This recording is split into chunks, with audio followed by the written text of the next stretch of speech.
Assalamualaikum warahmatullahi wabarakatuh. Pada kesempatan kali ini, saya akan menyampaikan refleksi kritis pemikiran Ki Hajar Dewantara. Namun sebelumnya, perkenalkan, saya Miftahul Huda, calon guru penggerak Angkatan 7, dari SDN Wanglu Kulon 2, Kecamatan Senori, Kabupaten Tuban. Menurut Ki Hajar Dewantara, pendidikan adalah tempat persemaian benih-benih kebudayaan dalam masyarakat. Pendidikan memberi tuntunan terhadap segala kekuatan kodrat yang dimiliki anak, agar ia mampu mencapai keselamatan dan kebahagiaan yang setinggi-tingginya, baik sebagai seorang manusia maupun sebagai anggota masyarakat. Ki Hajar Dewantara memiliki keyakinan bahwa untuk menciptakan manusia Indonesia yang beradab, maka pendidikan menjadi salah satu kunci utama atau fondasi untuk mencapainya. Karena pendidikan berorientasi pada perubahan.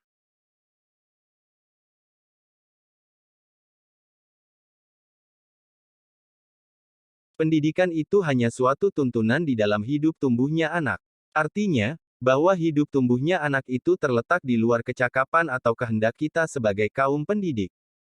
Anak-anak harus kita hormati sebagai makhluk, manusia, dan benda hidup, sehingga mereka hidup dan tumbuh menurut kodratnya sendiri. Mereka berhak mendapatkan kebebasan dalam berproses sesuai kodratnya sendiri. Ibarat petani yang menanam padi, tak mungkin baginya mengharapkan padi itu tumbuh menjadi jagung, kedelai, maupun kacang. Petani hanya bisa berusaha dengan tangan dinginnya, untuk merawat padi tersebut agar tumbuh subur dan optimal. Begitupun juga dengan anak-anak, setiap anak punya bakat, minat, dan kodrat masing-masing. Biarkan mereka merdeka dalam belajar. Seorang guru hanya perlu memberi tuntunan. Anak yang pada dasarnya baik, jika dituntun dan dipomong, tentulah akan semakin baik.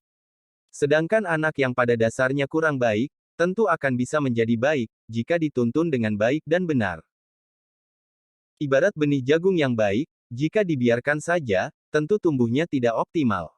Namun, jika dirawat dengan baik, pasti akan luar biasa tumbuh kembangnya. Begitupun juga benih jagung yang kurang baik, pasti akan tumbuh dengan baik, karena perhatian dan perawatan yang optimal dari petani. Jika dikaitkan dengan pemikiran Ki Hajar Dewantara, pandangan saya sebagai seorang pembelajar atau guru adalah, 1.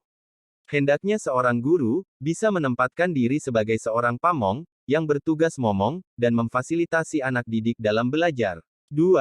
Pembelajaran yang dilakukan harus berpusat pada anak atau sering kita sebut, dengan student center. 3. Bisa berkolaborasi dengan guru lain, khususnya menjadi penggerak, dan teladan bagi rekan guru yang lain. 4. Bisa memandang anak dengan rasa hormat, memerdekakan mereka dalam belajar, sesuai minat, bakat, kodrat, dan potensi masing-masing. Sedangkan pandangan saya, sebagai pembelajar atau murid adalah, kita itu merdeka, harus bisa belajar dengan siapa saja, kapan saja, dan di mana saja tanpa terikat pada yang lain. Demikianlah tadi, refleksi kritis pemikiran Ki Hajar Dewantara. Semoga bermanfaat untuk kita semua. Terima kasih, dan salam merdeka belajar.